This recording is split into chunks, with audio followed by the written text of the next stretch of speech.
after.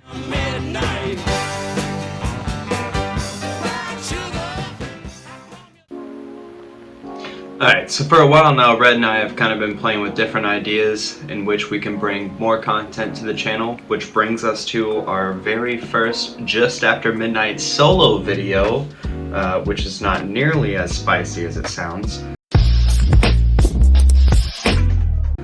Today, we are going to be discussing my personal favorite Brad Pitt films, which, funny enough, I didn't even realize Brad Pitt was my favorite actor until Red and I got to talking one day.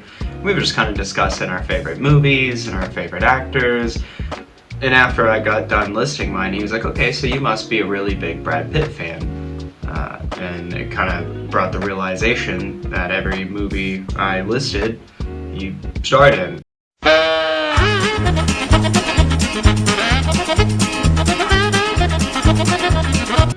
So that brings us to the list today, which was originally going to be the top 5 Brad Pitt movies that I hold in high regard. You know, getting it down to 5 was way too difficult, so it's going to be the top 6 Brad Pitt movies that I enjoy. Number 1, this is not going to necessarily be in, you know, from least favorite to most favorite. It's just kind of the ones I enjoy the most. So to start off, we got Benjamin Button, which came out in 2008. It is 2 hours, 47 minutes long, which a lot of these movies are gonna be around close to that 3-hour mark. They're all very much so worth watching. Benjamin Button is about a boy born in around 1920 in New Orleans with a rare birth defect which does not exist. He was born as an old man, about 84. So he's born as an old man, lives his life in reverse.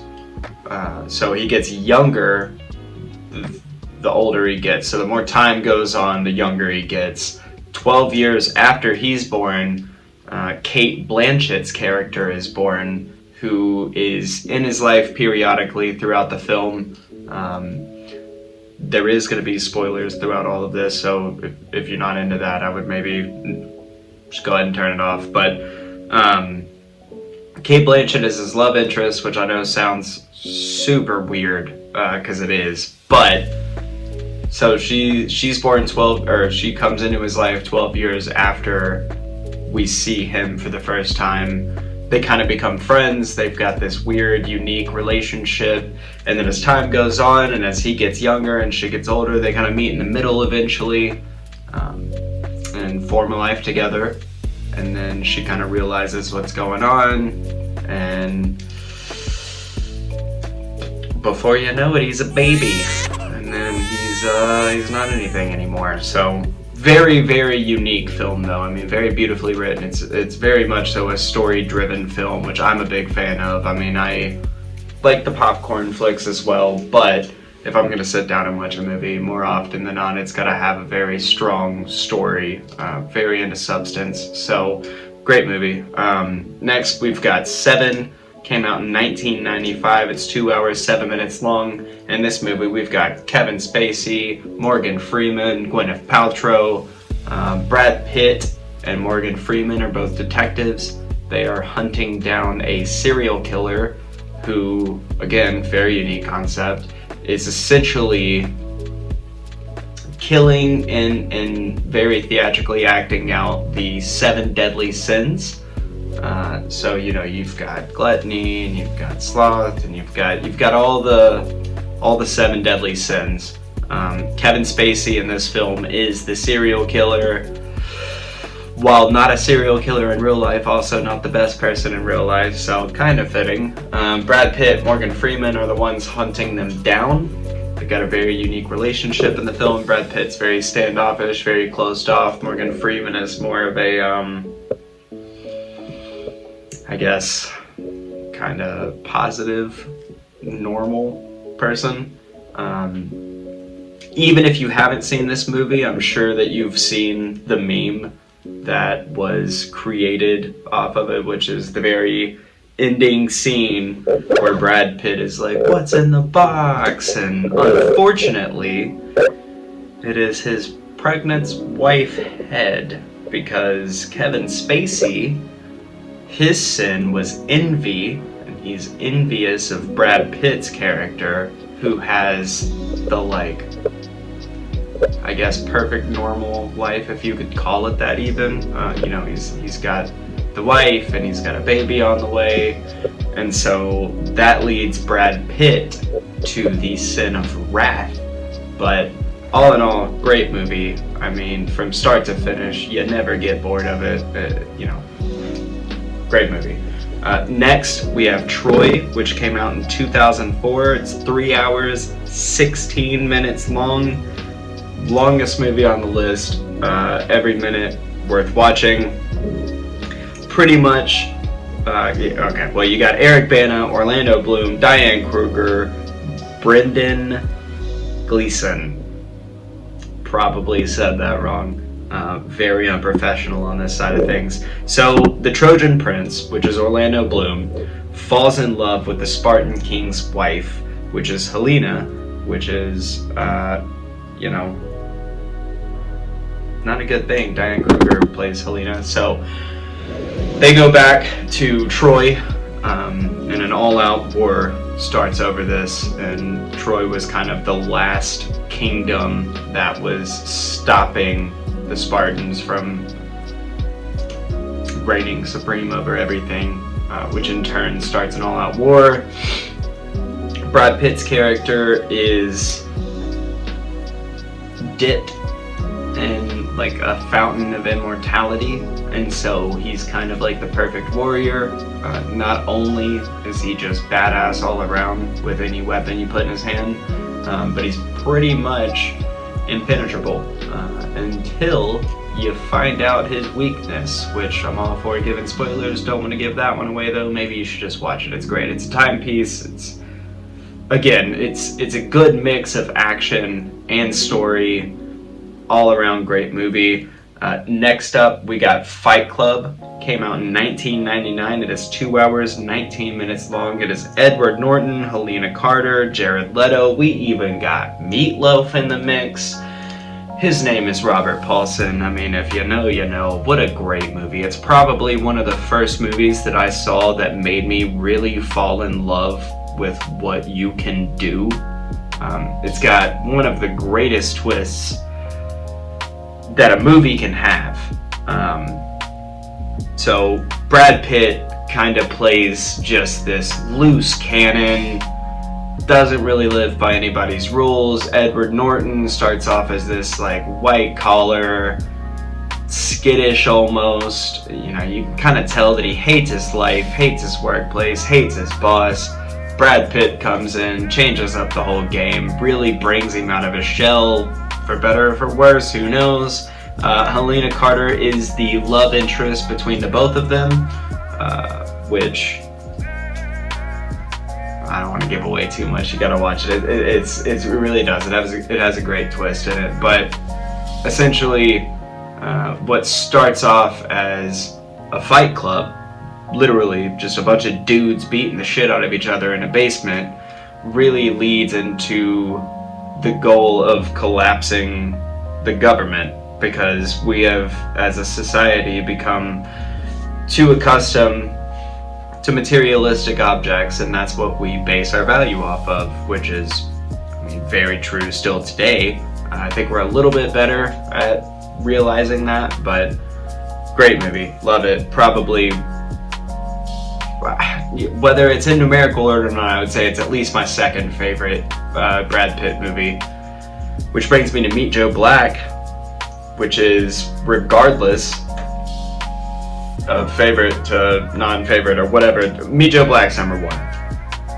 It's very artistic in a sense, very long. It's 2 hours, 54 minutes long. It's got a great cast in it. You got Brad Pitt, Anthony Hopkins, Claire, I'm gonna mispronounce this, Forlani, probably not right. She plays the love interest. It essentially starts off with Brad Pitt in a coffee shop with Claire.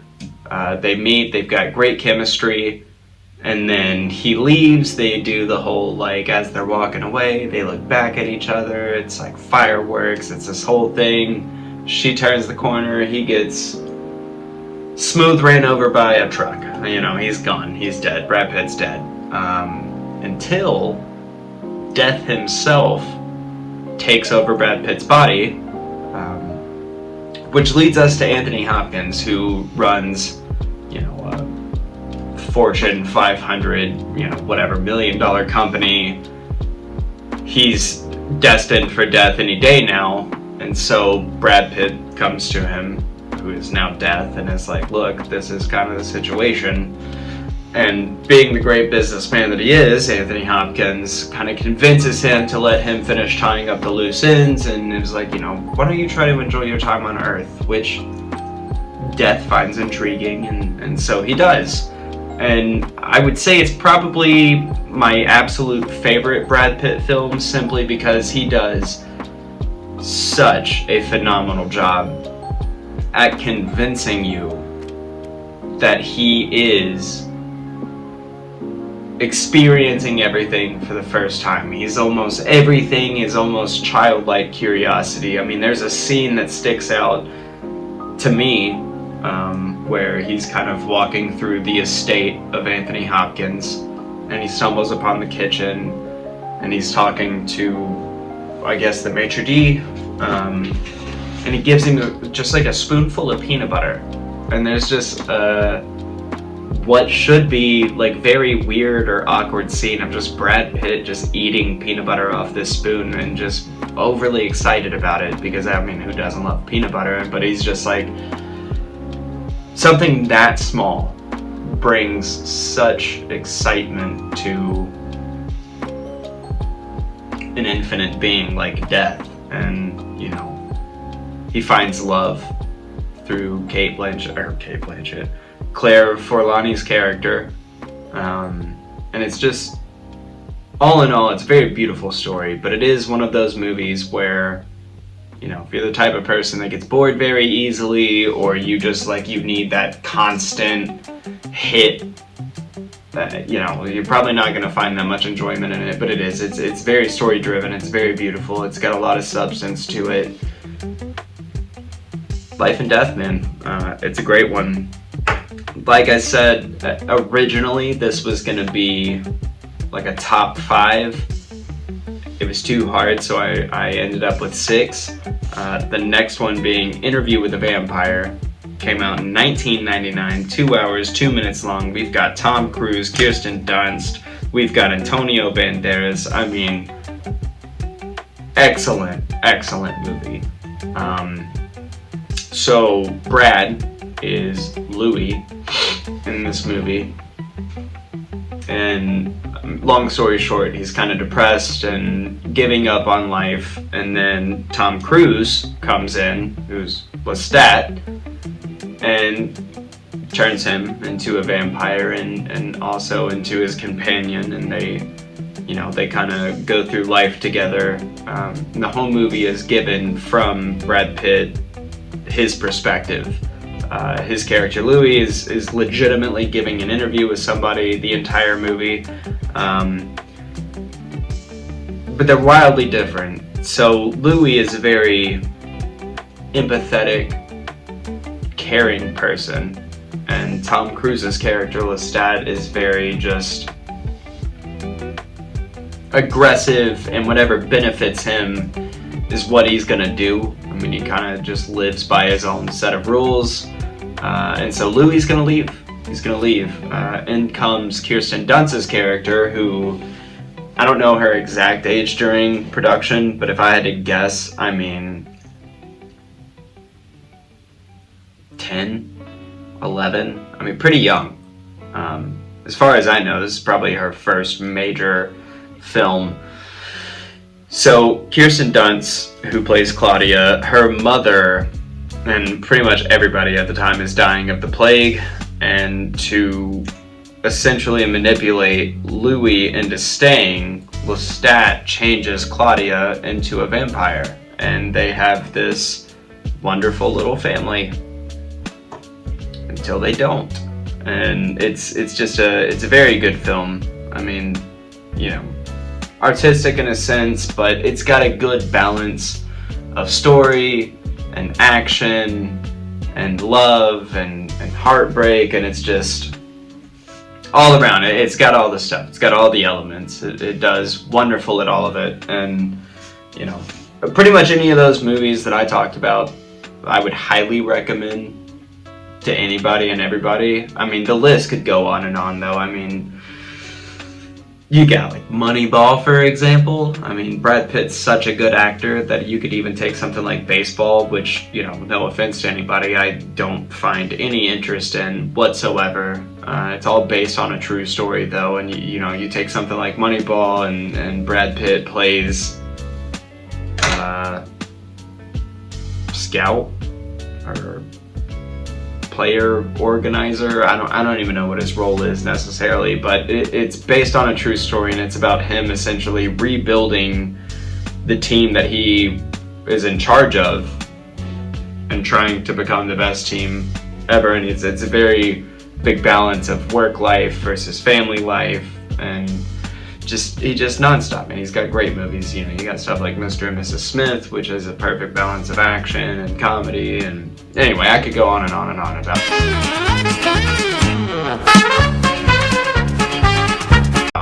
this is why it's such a hard thing for me to reduce down to just 5 films, which turned into 6 films, which turned into me sneakily throwing a couple more in there. But anyway, I appreciate you stopping by. I appreciate you listening. This has been a Just After Midnight production.